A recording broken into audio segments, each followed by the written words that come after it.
buenas tardes. Estamos en la Fundación Cultural Armela Espitalier y hoy contamos con la presencia de los maestros Elsa Serrano, especialista en religión mexica por la Universidad Nacional Autónoma de México, el maestro Alfonso Arellano, historiador también por la misma universidad, y el astrónomo, especialista en arqueoastronomía, también por la Universidad Nacional Autónoma de México.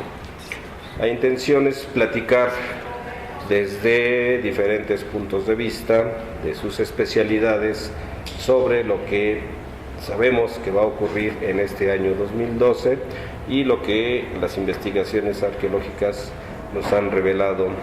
Maestro Daniel, ¿qué está ocurriendo desde el punto de vista astronómico en este año 2012 y concretamente qué va a ocurrir en diciembre?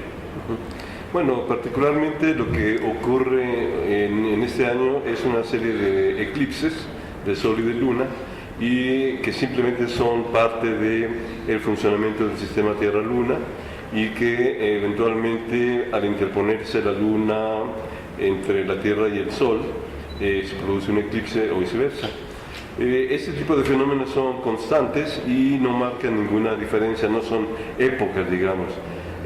Nosotros podemos distinguir también un gran suceso que ocurrió a la mitad del año, que fue el tránsito de Venus. Este suceso sí es interesante e importante desde el punto de vista de que Venus lo podemos observar cruzando el disco solar. Desde luego la observación a simple vista, como ya lo verificamos, es prácticamente imposible y solamente se puede observar a través de filtros. También algo que está ocurriendo y que, digamos, está asociado con la fecha del 21 de diciembre, es una conjunción de planetas que es el Sol, Mercurio, Venus y Júpiter, y que simplemente es parte de un mecanismo del sistema planetario en el que la posición aparente de los objetos aparentemente se observan en una misma región del cielo. Cabe mencionar que este tipo de conjunciones planetarias se repiten constantemente, son aperiódicos, digamos, pero tenemos nosotros la situación de una gran conjunción que ocurrió en el año 1984, en el que prácticamente todos los planetas y el Sol estuvieron en conjunción en un arco de 90 grados aproximadamente. Entonces eso me hace recordar la situación de que en ese año, en el 84, se predijo el fin del mundo. También en esta ocasión, por alguna razón que más adelante discutiremos, la asociación de esta próxima conjunción la relacionan con un fin del mundo también. Ahora bien, los pueblos prehispánicos, como bien sabemos, tenían esta capacidad, y de hecho sobre esto, sobre la capacidad de la observación, basaban una buena parte de su sistema de vida, de su mitología, de sus dioses, y pues para la siembra misma, ¿no? para la recolecta de algunas especies. Este fenómeno al que se refiere, como el paso de Venus, es observado cada cuánto tiempo. No, o sea, es una... a ver, quizá vale la pena mencionar. Nosotros tenemos dentro de los tránsitos de Venus intervalos cortos, que son del orden de 8 años. Cada 8 años se observaría un tránsito de Venus.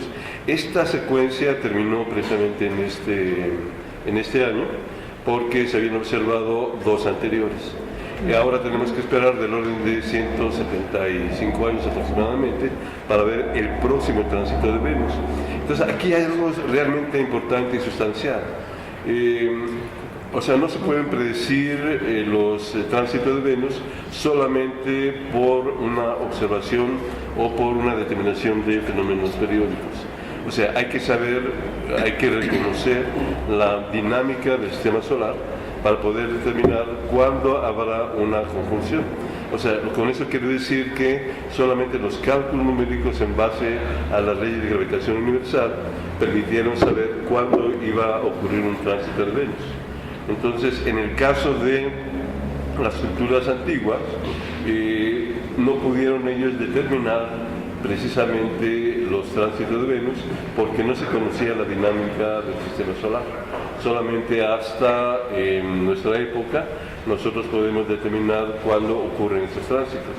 Entonces, por ejemplo, con digamos el uso de las computadoras, nosotros podemos determinar aproximadamente 3.000 tránsitos de Venus. De estos 3.000, aproximadamente se han observado 5 nada más. Entonces, eso da, digamos, la visión de por qué razón en el mundo mesoamericano o en culturas anteriores no pudieron haber predicho los tránsitos de Venus en el disco solar.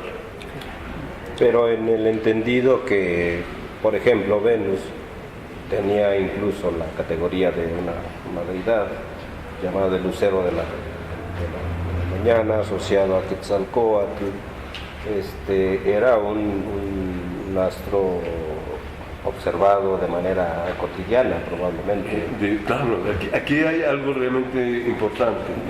Desde el punto de vista del estudio de las culturas mayas, por ejemplo, hemos encontrado que ellos conocían muy bien los intervalos de 8 años. Eso sí podían determinar cuándo Venus iba a estar, por ejemplo, en su máximo brillo, o bien cuándo iba a estar separado un cierto ángulo con respecto del Sol.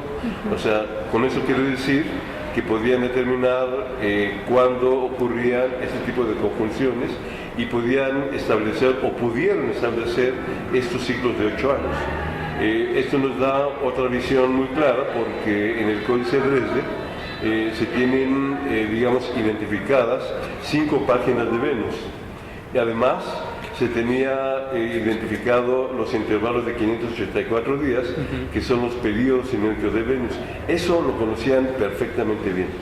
Entonces podían determinar cuándo íbamos a tener Venus en su máximo brillo o su máxima separación del Sol, pero podían determinar hasta cierto punto cuándo iba a desaparecer en el brillo solar Venus, o por lo contrario, cuándo iba a aparecer después de la conjunción. Pero la determinación de lo que ahora conocemos, la conjunción de Venus con el Sol, esta alineación de la Tierra, Venus y el Sol, eso no se podía observar, precisamente por el brillo solar. Y entonces precisamente los tránsitos de Venus por eso no podían determinarlos. Pero sabemos de los espejos de agua en el México prehispánico, incluso por allí en Teotihuacán, al parecer en la plaza de Quetzalcóatl, si se llena es muy probable que reflejara de día el movimiento del Sol y se pudiera observar. Claro, pero sí, o sea, estoy de acuerdo en eso. Tenemos un espejo de agua y puede proyectar y podemos ver un astro proyectado o reflejado en la superficie del agua. Pero en el caso de superficies muy grandes, como en el caso de la Ciudadela, no, o sea, porque hay corrientes de aire. Entonces, cualquier perturbación que hay en la superficie del agua produce una onda y eso ya evita la nitidez de la observación del fenómeno. ¿Cuál cree usted que hubiera sido la forma en la época prehispánica para observar al Sol, ya que no se le puede mirar de forma directa? Pues como se recomienda en la actualidad, lo que se tiene que hacer es reflejar la luz del Sol y proyectarla en un lugar oscuro. O sea, seguramente ese método lo utilizaban. Digamos, por ejemplo, en los patios interiores en Teotihuacán se observa claramente cómo al estar uno en el patio o en el plugin, digamos, uno con un espejo puede proyectar un haz de luz hacia el interior de una habitación. Entonces, y ese seguramente fue el método. Entonces, yo creo que no hay duda en ese sentido, porque utilizaban espejos. Ahora bien, maestro Alfonso, el símil, el equivalente de Quetzalcóatl, Venus, para el área maya, ¿qué nombre recibía? Bueno, se ha dicho tradicionalmente que es Cocolcán. O sea, literal es la serpiente de plumas de Quetzal, pero en términos de significado de la divinidad hay enormes diferencias. No es el dios creador como ocurre entre los mexicas, no es el dios que corresponde a Venus, sea el matutino o el vespertino, no corresponde a Tlahuizcalpantecutli ni a Xolotl. Es una deidad muy peculiar que todavía no acabamos de comprender y que solamente la conocemos a través de textos tardíos, después de la conquista. Estoy pensando en el Chilambalam Chumayel y algún otro texto por allí. Digo, de los varios chilames que hay, de los 11, el más conocido es el Chumayel. Y alguna otra referencia tardía, por ejemplo, Fray Diego de Landa, que en la relación de las cosas de Yucatán habla de la misma divinidad, pero asociada con algunas pirámides que él conoció, Fray Diego conoció, digo. Pero fuera de esta semejanza por nombre, no tenemos otro correspondiente. Y algo interesante que ocurre con esta divinidad también es en el caso sureño, quiero decir Guatemala, Chiapas, etcétera, porque tenemos la discusión de que literalmente en quiché se dice Gucumatz, ahora lo leen Gucumatz, pero es lo mismo, o sea, es la traducción de un nombre, Quetzalcóatl, serpiente de plumas finas, a el correspondiente maya, y no corresponde, perdón por tanta abundancia, no corresponde al concepto del dios. Efectivamente tenemos un Gucumatz que menciona el Popol Vuh y que se supone es una divinidad tripartita, que se supone comparte elementos con los dioses creadores, sin embargo se aleja radicalmente de la divinidad mexica, Quetzalcóatl. Pensando en el periodo clásico, porque usted refiere a las deidades ya tardías, ya posclásicas, Chichén Itzá, en el caso de Guatemala, ya con los Itzáes, en donde ya hay un colapso del clásico, movimiento de poblaciones, es decir, no se desaparecen, sino hay movimientos por razones que todavía no se han podido determinar. Pudieron haber sido sequías, cataclismos, quizá una intensa lluvia, pugnas entre las mismas ciudades.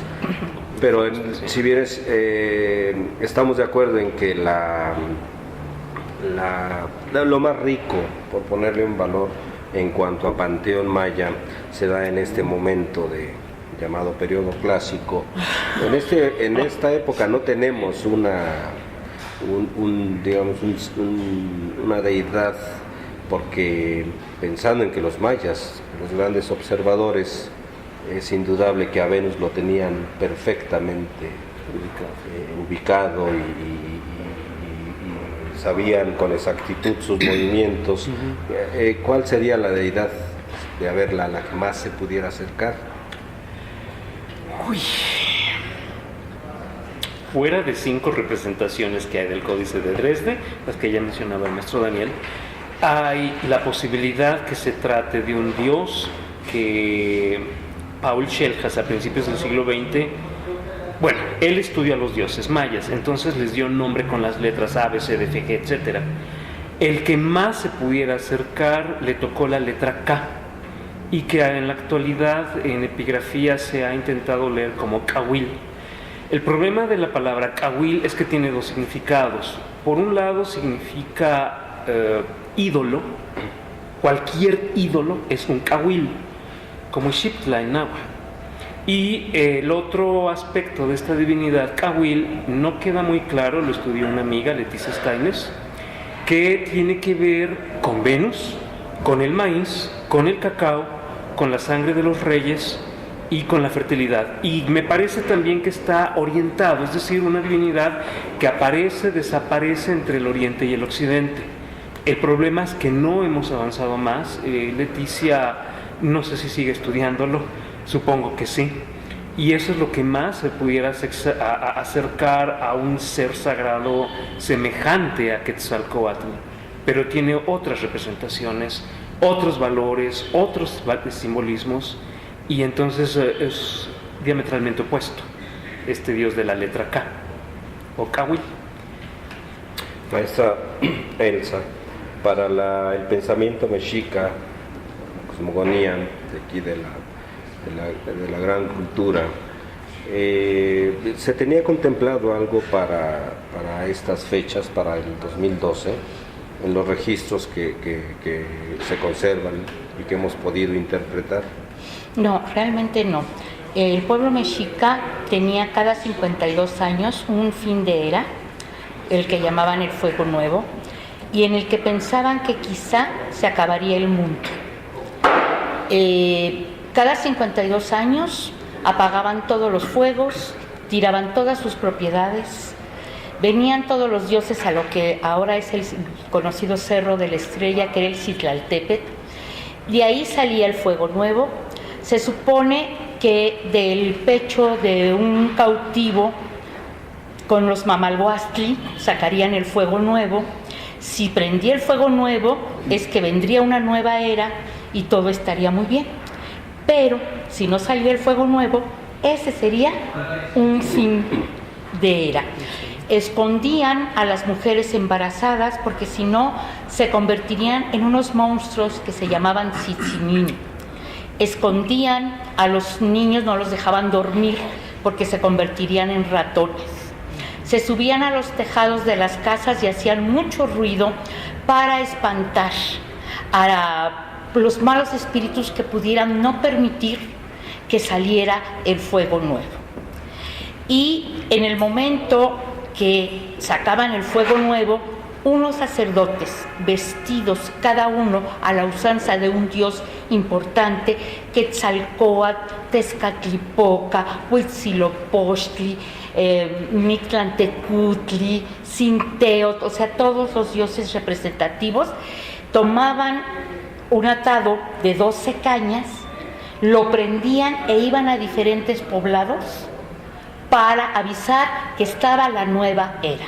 Pero no coincide con las profecías mayas del 2012, el fuego nuevo. Entonces no se tiene ningún registro de que fuera a suceder algo en este tiempo.